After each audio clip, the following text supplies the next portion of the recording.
warahmatullahi wabarakatuh. Perkenalkan, nama saya Lili Rahmawati. Saya dari jurusan Pendidikan Ekonomi semester 3. Di sini saya akan menjelaskan tentang laporan perubahan ekuitas dan pengungkapan. Baik, di sini saya akan menjelaskan yaitu yang pertama, pos-pos yang dilaporkan. Yang kedua, pengaruh penerapan retrospektif atas perubahan kebijakan akuntansi, estimasi, dan kesalahan. Yang ketiga, prinsip pengungkapan. Dan yang keempat yaitu catatan atas laporan keuangan. Apa itu laporan perubahan ekuitas atau modal? Laporan perubahan modal merupakan jenis laporan keuangan yang berisi informasi mengenai modal yang dimiliki oleh suatu perusahaan, serta berisi pula informasi atau hal-hal apa saja yang menyebabkan modal tersebut berubah, baik bertambah maupun berkurang, sampai pada akhir periode akuntansi.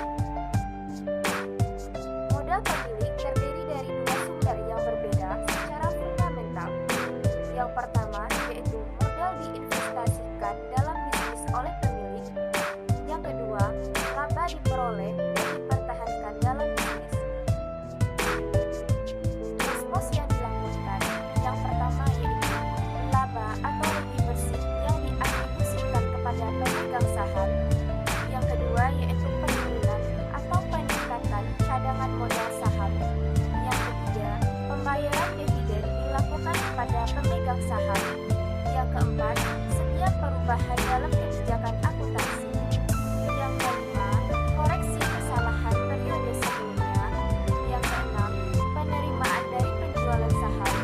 Yang ketujuh, pembelian saham treasury.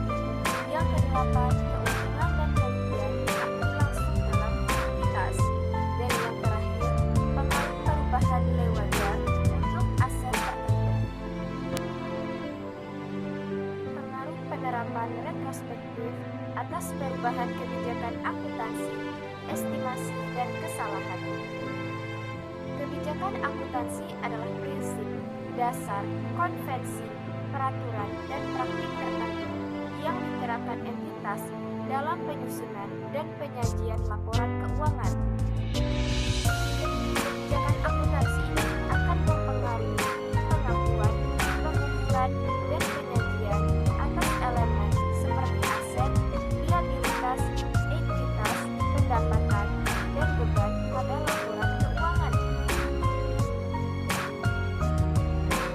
Penerapan perubahan kebijakan akuntansi bergantung pada yang pertama, entitas mencatat perubahan kebijakan akuntansi akibat dari penerapan awal suatu PSAK sebagaimana yang diatur dalam ketentuan transisi dalam PSAK tersebut jika ada.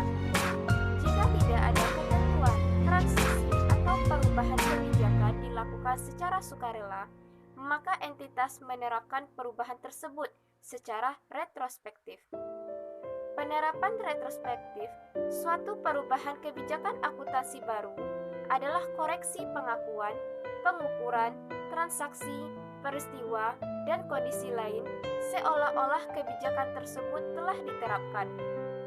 Penyajian kembali retrospektif adalah koreksi pengakuan, pengukuran, dan pengungkapan jumlah unsur-unsur laporan keuangan seolah-olah kesalahan periode lalu tidak pernah terjadi.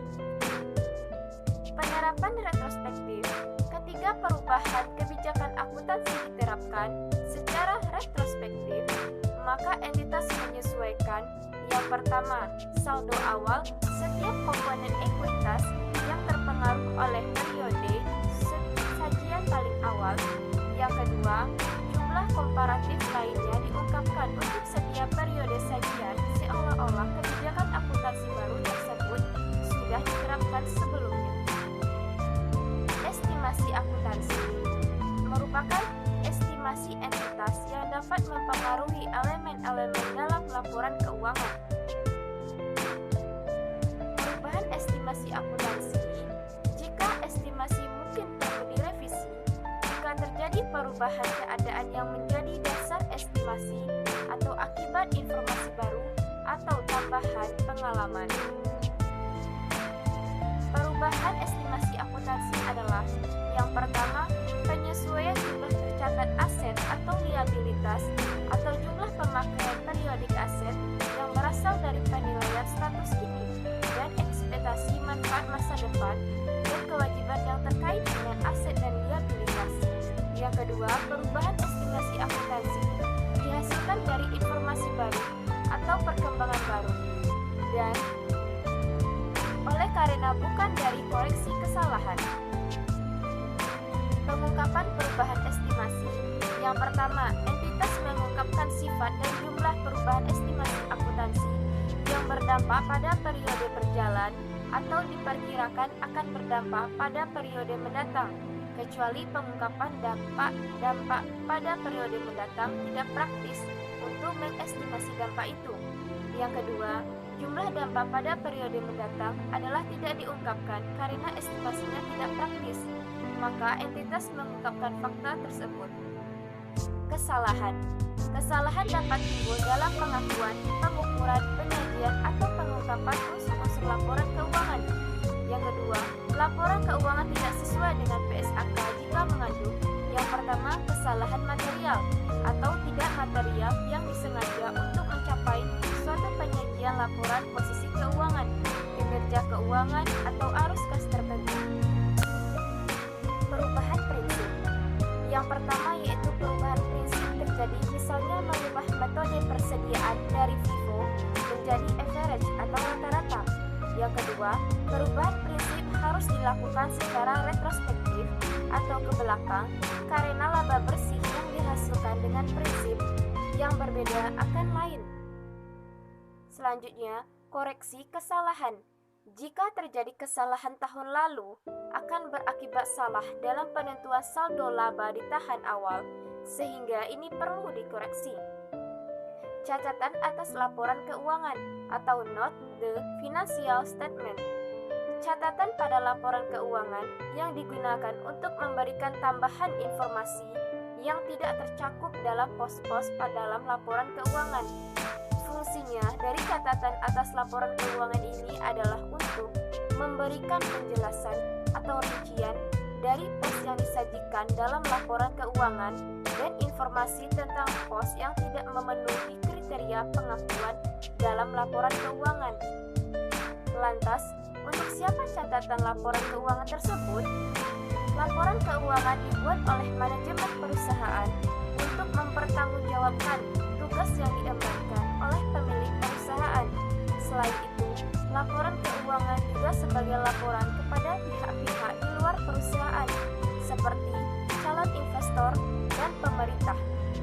Dan karena catatan laporan keuangan adalah bagian dari laporan keuangan, maka disusun untuk bagian laporan keuangan tersebut. Cara membuat catatan atas laporan keuangan.